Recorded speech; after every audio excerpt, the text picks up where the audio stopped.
ఒక 2 సంవత్సరాలు ఓపిక పట్టండి. ఇంకా 3 ఏళ్ళు ఉంది జనరల్ ఎలక్షన్కి. చివరి సంవత్సరంలో రాజకీయాలు చేద్దాం. 2 సంవత్సరాలు సహకరించండి.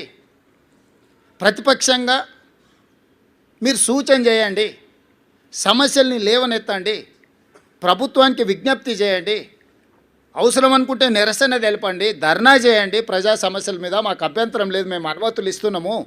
చట్టసభలలో చర్చలు చేయండి, ప్రభుత్వాన్ని ప్రశ్నించండి.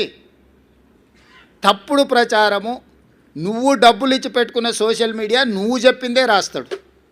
నువ్వు చెప్పిందే రాసి నువ్వే చదివిది నిజం అనుకొని భ్రమలకు లోనై ఫేక్ ప్రతిదీ. నవీన్ యాదవ్ ఇట్లా మాట్లాడిండు, లేకపోతే బట్టి విక్రమార్క గారు ఆ విధంగా అన్నాడు.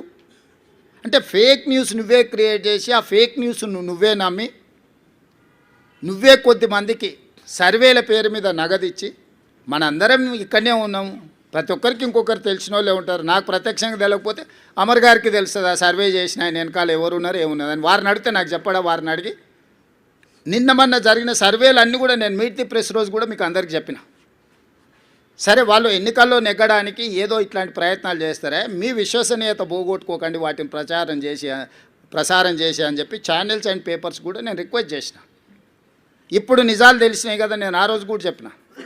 నేను ఈరోజు ప్రత్యేకంగా ప్రెస్ మీట్ పెట్టడానికి మీకోసమే.